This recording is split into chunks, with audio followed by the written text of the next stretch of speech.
but the New York Times is just reporting on it now, and especially now with our planned involvement that the Bush administration is hinting to with Iran, and obviously the escalation in Iraq.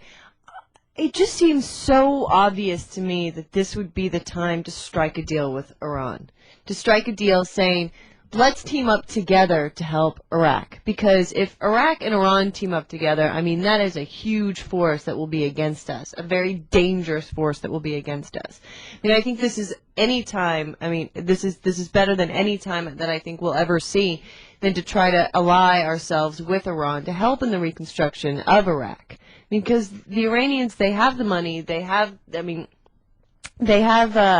the weapon power or the military power, to help sort of successfully move Iraq into a state where it needs to be. Now, the only problem is then what do you do with the Sunnis?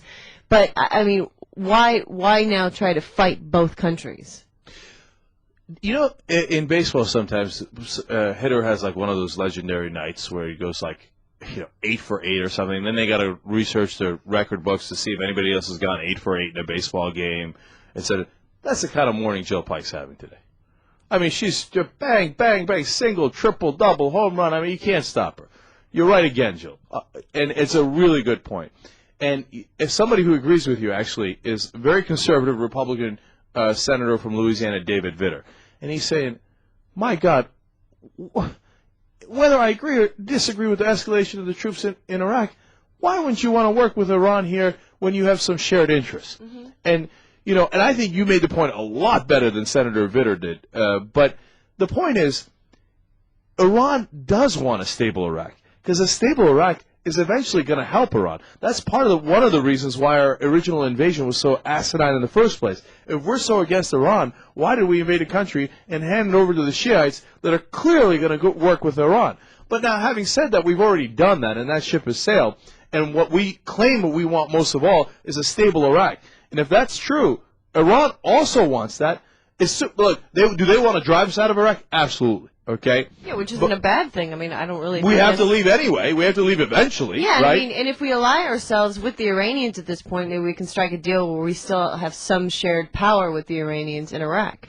That's another good point. And so the question isn't whether we're going to leave.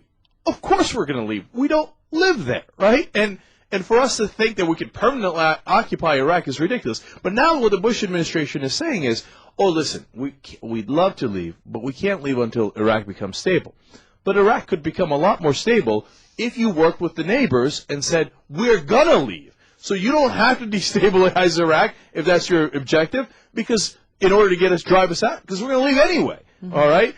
And then you could have a stable Iraq, and you know what? Realistically, a stable Iraq is going to be a lot more on Iran's side than our side, but at least if we negotiated, rather than being driven out of Iraq, then at least, you're right again, Joe, that we would have some sort of leverage and be able to say to Iran, let's work on something where you get a little and we get a little. Mm-hmm. And it's that old thing that this administration has never known, so they weren't in a position to forget it because they never knew it in the first place.